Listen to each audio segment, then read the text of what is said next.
Hello and welcome to Nice Work Pal. I am Jim, and behind the camera, as always, the beautiful Dawn. Say hello, Dawn. Hello, Dawn.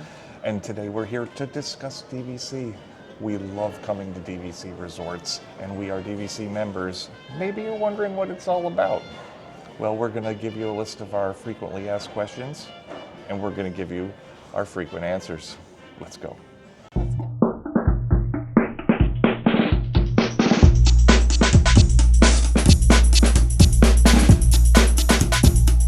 All right, so Dawn, I feel like the biggest question everybody wants to know is, what does DVC cost? The answer is a lot. I think that's what holds most people up. So currently DVC is selling for about $225 a point. And they want you to buy a minimum of 150 points, so $33,700 plus dues, approximately $1,100 a year. And you can break that up by month, but that's what makes it hard to pull the trigger. But are you going to Disney all the time, like we were doing? You're always planning your next vacation, always wondering how you're going to stay someplace new and exciting. You know, once you've Someplace a little nicer, maybe. Yeah. Like after you've done the value resorts and you want to try new things, the price tags get bigger and bigger, and they just go up every year.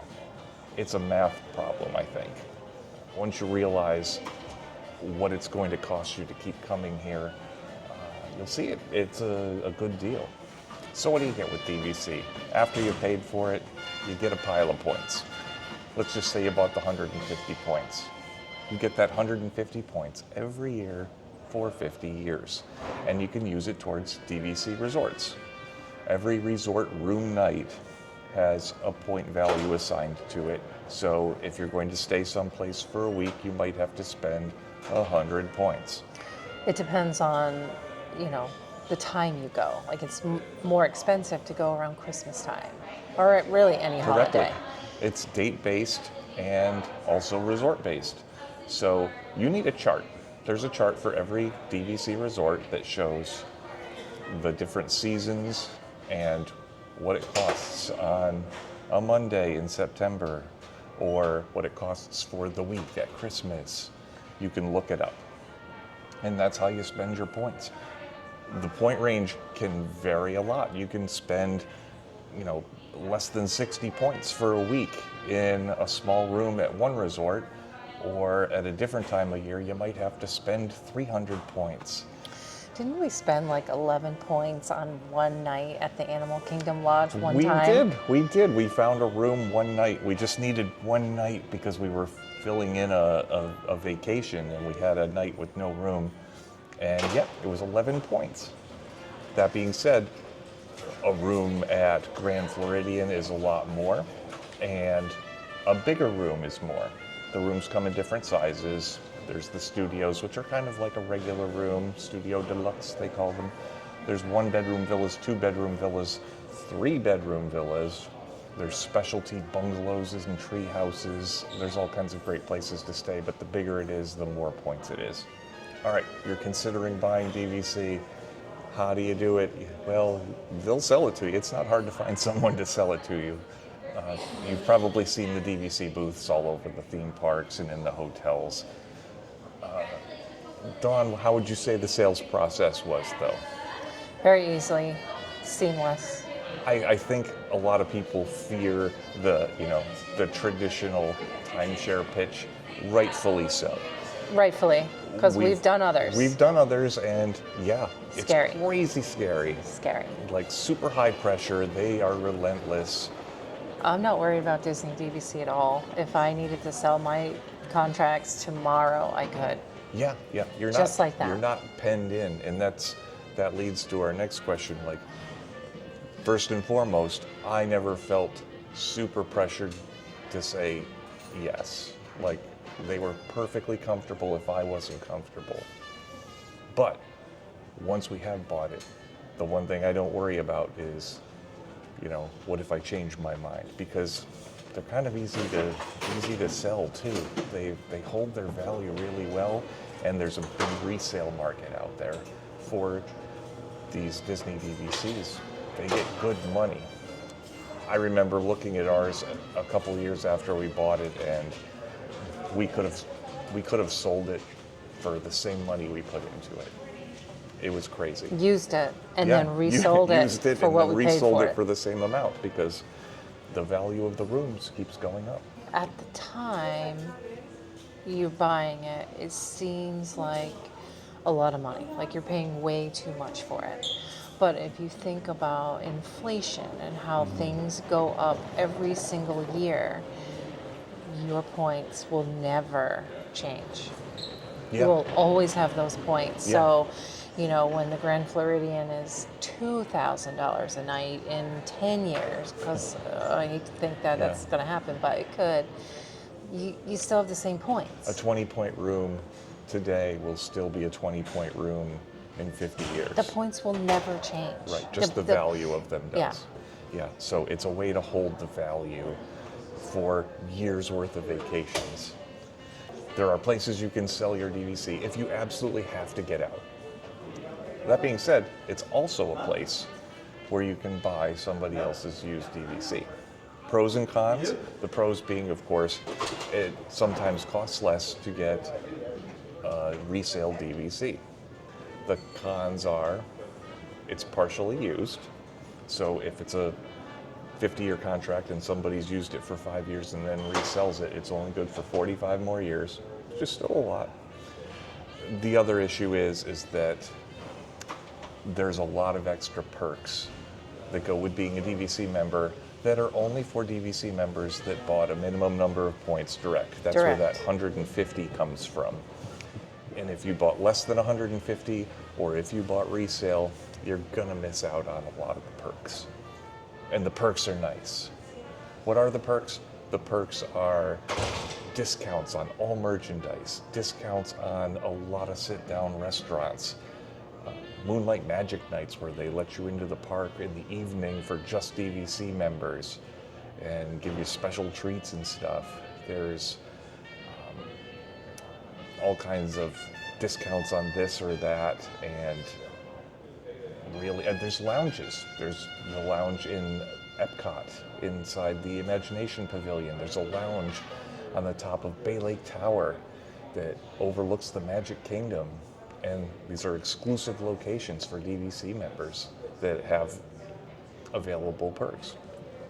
And one of the other perks, it's not just a perk of DVC, but when you're staying at a DVC resort, you're staying at a deluxe resort, which means anytime there's a perk for deluxe resorts, like extra magic evening hours, you're gonna get those. So there's a lot of benefits to being a member. Okay. All right, there's a couple of other questions that always seem to come up, like, can you stay anywhere at Disney? The answer is no, kind of, with an asterisk. You can stay at Disney's DVC resorts and villas, which are located at most of the deluxe resorts. Some of the deluxe resorts that you've heard of are strictly DVC resorts, and some of them are resorts that have a DVC section. That's all the nice ones. Polynesian, Grand Floridian, Bay Lake Tower next to Contemporary Resort, Saratoga Springs, Old Key West, Riviera. There's a whole list of places you can go. Places that you wouldn't use your DVC, value resorts or the moderate resorts, which are the Caribbean Beach and Pop Century and All-Star Hotels and Port Orleans. Places you might want to go, but you wouldn't use your DVC points there. And you can, it's just not a good value. There's a way to do it, and it's not a great value. And also just pay cash for those. Yeah, or heck, some people have even suggested sell your points for the year and then buy the room. Yeah. There's ways to do it. That being said, kind of leads us to our next question, which is, what about using your points outside that network of DVC? So there's a network called Interval International, which is a hotel network that DVC participates in, and it's a place where you can exchange your points for this network of hotels. So if you want to go to the Grand Canyon or go to London or anywhere around the country or the world, you can use this program to exchange your points for hotel stays in other places. Can we use it to stay at Disneyland? There are actually DVC resorts in Disneyland, so yes, you can use your points. How come we haven't been? Because it's hard from the East Coast. That being said, I think it's also hard to get a Disneyland room if it's not your home location. Which brings you to your next point, is if you, Yes. like we have direct at Polynesian. Yes, So that means we can book our room at 11 months. that's correct. Now, if we wanted to stay anywhere else, we wouldn't be able to reserve until 7 months. Till 7 months out. So you get priority at your home location by being able to book earlier. So it makes it a little harder to get the resorts that you're not at your home location. It's not really that difficult to get something 7 months out. And if it's not immediately available, you can put it on a wait list. And I feel like if you put that much time into planning your vacation, you're gonna find what you want. Some things go quicker than others. The smaller rooms tend to go faster, and the California resorts go faster. So there are some challenges. Also club level And club rooms level. go fast. And club level, that's another perk we have not experienced. I want to do a club level, and I want to make a video about it, but it's kind of a big commitment and kind of difficult to get with our DVC. But, which I'm going to say this, that was one of my questions, so we'll do it now. Are there any downsides to DVC? And I'm going to say the only one I can think of, and I've ever been able to think of for the last few years, is that sometimes it's a little competitive getting a room. It can be a little difficult sometimes. It's really tricky if you're trying to do a quick getaway that you just thought of. Like, I want to go to Disney in 2 weeks. Let me go grab a room. You might have to be a little bit flexible about where you're going to stay. But if you're booking in advance, if you like to plan a Disney vacation, we've always been able to plan full weeks, getting, rooms that we want, and it really hasn't been that big of a deal. We're more flexible now, though. We don't have to do anything when we come here. No, we're very flexible now because we've Go with done the some flow. of those trips, and we go a lot now. I think our fun challenge for ourselves is to find, places we haven't gone yet, or to, build a trip that's got a unique angle to it, like this hotel is near where we want to do this, and, fun things like that. But we're also very flexible and go with the flow. Hey, that one's open, let's go stay over there. They're all beautiful in their own right. Everybody's going to have their preference. We really like Polynesian and Riviera, and we're not big fans of Grand Floridian. But not everybody's going to feel that way. Some people think the Grand Floridian is the best of the best, and they want to stay there, and you can. We could, but It's not a good use of our points. it's a higher point place, and we don't love the atmosphere, so it's probably not where we're going to choose to use our points. And it's higher at the Polynesian, which is our home resort, than it is Old Key West. Yep. But we love both of them, and we're willing to use those points on the Poly. Yes. And that's a great example because that is two resorts we love. One is High Point, one is Low Point, and they are both great in their own right, but they're different trips. We've really enjoyed the Polynesian for their atmosphere. Old Key West is so nice and laid back, though. I like that too, and it's usually easy to get. If you don't have the ability to use this year's points for whatever reason, maybe you can't go on a trip, maybe you booked a trip and you didn't use all your points, you can bank them, save them for next year. Or you can give them to us. Or you can give them to us, and that's the thing. Yeah? It is. You can transfer points to other members, yeah. you could also book a trip for your friends if you wanted to. We did that once. We did do that once. We had a resort she wanted to stay at, and and vice we versa. wanted to stay at their resort, and we booked each other's trip. And we got Yeah. exactly the room that we wanted Yeah. because we were Because both, we booked those were our each home other's resorts. home locations, yeah. The other thing too is that if you are planning a big trip and you're short 20 points, borrow from next year. You can do that too as well. Additionally, if you run out of points, I think they'll sell you a few if you're close. Lastly, if you really don't want to use this year's points or next year's points and you're wondering what's going to become of those points, you can also sell them for just the year. There are places that will buy your points. Places that will buy them so that they can re-rent them to people who want to stay at DVC resorts but aren't DVC members. There are places on the internet to do that, and they'll give you good money for it too. You won't lose any money. You know, we mentioned that there's dues, but if you sell your year's points, you'll get more than enough money to cover your dues. You get that money and then some. So you really can't go wrong. And then, I don't know, at the end of 50 years, if you're not still using it and you want to give it to your kids or something, you know, at 40 years, you could. I'm going to keep mine as long as possible.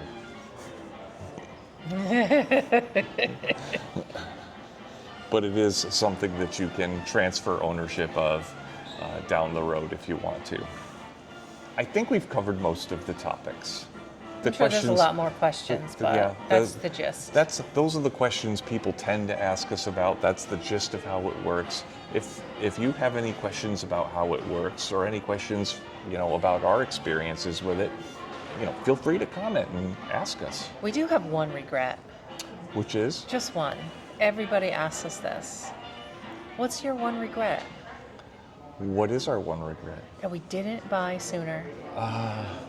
Yeah. Because it would have been cheaper.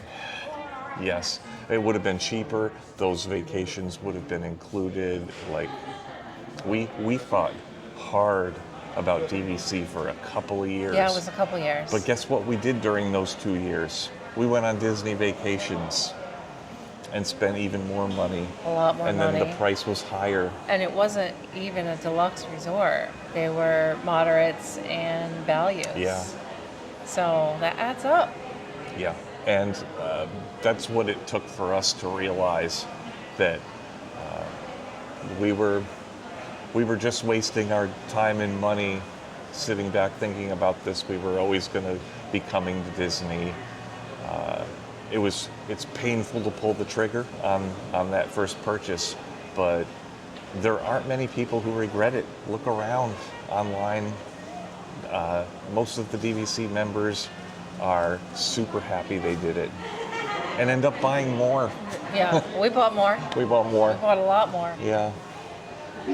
So, again, if you have any... Can we buy more? Actually, I wouldn't mind just a little more. Maybe just a little. We bought It's more. like an addiction. It kind of is. But with that, like, if you have any questions about it, like I said, feel free to leave a comment, ask us questions. We'll tell you all about our experiences and, you know, the pros and cons. There aren't many cons. We've really enjoyed it. But of course, we are big Disney people. We've been into it, and we just know this is for us. So, but I feel like this is a good purchase for anyone who think it might be for them, because it's if you love Disney and you come all the time. I kind of feel like it's pretty fail-safe. So that's what I've got to tell you today about what I think you'd want to know before considering the purchase.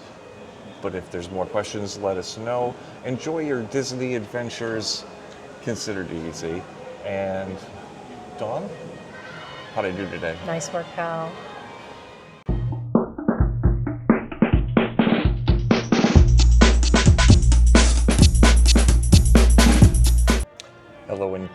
Hello and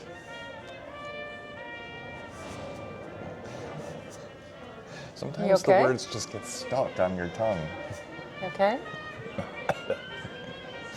Hello and welcome to Nice Work, Beth.